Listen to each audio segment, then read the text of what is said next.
Assalamualaikum warahmatullahi wabarakatuh. Perkenalkan, salam guru penggerak. Nama saya Rodeni, CPG Angkatan 9, SDN Setrajaya. Koneksi antar materi, kesimpulan dan refleksi modul 1.1. Dari hasil apa yang telah dipelajari sesuai tahapan di modul 1, bahwa saya merasa dan menemukan sebelum mempelajari modul 1.1 yaitu mengenai refleksi pendidikan nasional yaitu belajar dewantara, itu sesuai tugas dan fungsinya guru.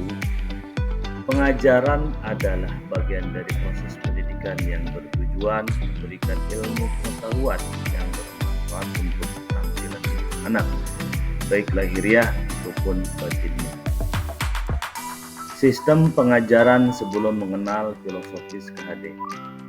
1. Pembelajaran lebih banyak berpusat pada guru atau disebut dengan teacher center. Kedua, memberikan tugas yang seragam tanpa memilih pertimbangan keragaman peserta didik. 3. Belajar lebih banyak atau bahkan selalu di kelas tanpa pernah mencari suasana yang baru, misalnya belajar di lapangan, taman, perpustakaan, atau ruang terbuka lainnya. 4. Pembelajaran hanya berpatokan pada pencapaian materi yang sesuai dengan kurikulum dan terfokus pada pencapaian kriteria ketuntasan minimal atau KKM yang lebih banyak mengutamakan ketercapaian aspek kognitif siswa. 5. Memberikan hukuman kepada murid yang tidak mematuhi aturan yang telah disepakati, karena saya meyakini bahwa dengan memberikan hukuman kepada murid dapat merubah perilaku murid yang buruk. Itulah sistem pengajaran sebelum saya mengenal filosofis KHD.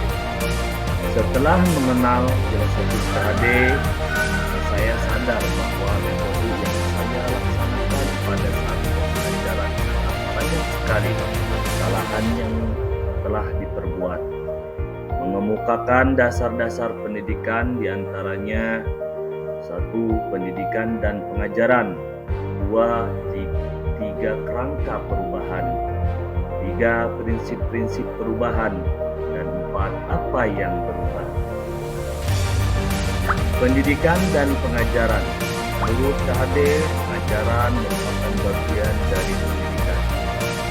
Pengajaran adalah pendidikan dengan cara memberi ilmu atau berfaedah buat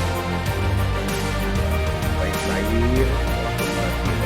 Sedangkan pendidikan diartikan sebagai tuntunan dalam hidup tumbuhnya anak-anak, maksudnya yaitu menuntun segala kodrat yang ada pada anak-anak agar mereka dapat mencapai keselamatan dan kebahagiaan yang setinggi-tingginya, baik sebagai manusia maupun anggota masyarakat. Pendidikan itu hanyalah suatu tuntunan dalam hidup tumbuhnya anak-anak kita. Artinya hidup tumbuhnya anak-anak terlebih di luar ketetapan atau kehendak kita atau pendidik. Mereka akan hidup dan tumbuh menurut kodratnya sendiri. 3. Kerangka perubahan. 1. Kodrat keadaan atau kodrat alam dan kodrat zaman. Jaga pengingatkan para pendidik untuk tetap terbuka namun tetap waspada terhadap perubahan-perubahan yang terjadi. Kekuatan sosiokultural menjadi proses menebalkan kekuatan kodrat anak yang masih samar-samar. Pendidikan sesungguhnya bertujuan untuk menuntun atau memfasilitasi atau membantu anak untuk menebalkan garis samar-samar agar anak dapat memperbaiki perilakunya menjadi manusia seutuhnya. Jadi pada dasarnya anak bukanlah kertas kosong yang bisa digambar sesuai dengan keinginan orang dewasa, tetapi anak sudah membawa kekuatan atau kodratnya, yaitu kodrat alam dan kodrat zaman. Kodrat alam maknanya adalah konteks sosial budaya. Murid di mana murid yang ada di belahan timur akan berbeda karakteristiknya dengan anak yang ada di belahan barat, atau atau anak yang tinggal di pegunungan akan berbeda kodratnya dengan anak yang tinggal di pesisir pantai ataupun di kata lain kodrat alam. Kedua, prinsip-prinsip perubahan. Menurut KHD ada 3 prinsip untuk melakukan perubahan atau sering disebut 3 trikon.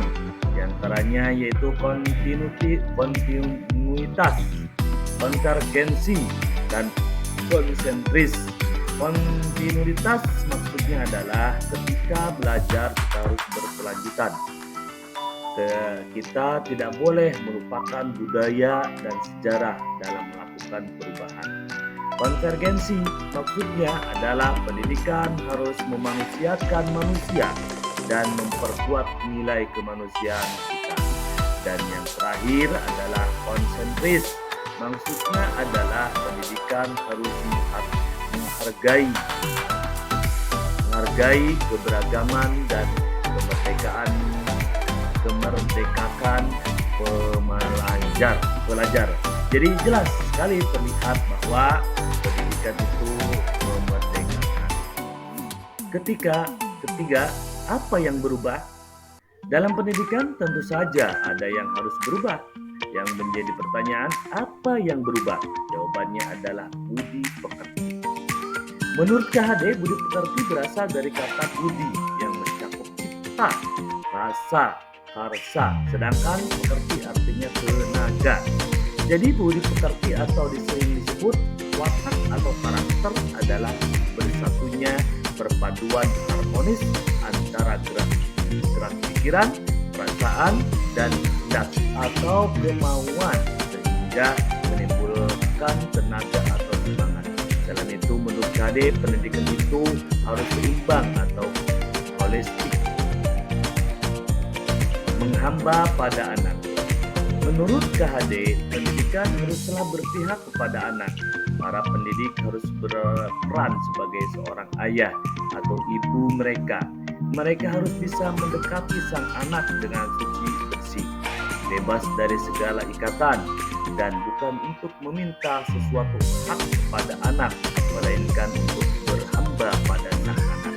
Pokok pendidikan harus terletak di dalam pengakuan ibu bapa atau hanya 2 orang inilah yang dapat berhamba pada sang anak dengan semurni-murninya dan seikhlas-ikhlasnya.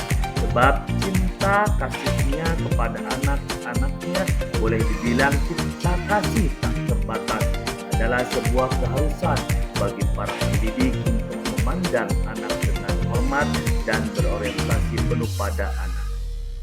Ketiga yang dapat segera saya terapkan lebih baik agar suasana kelas mencerminkan pemikiran Ki Hajar Dewantara adalah segera mengaplikasikan atau menerapkan semua pemikiran atau filosofis pendidikan Ki Hajar Dewantara di dalam kelas saya.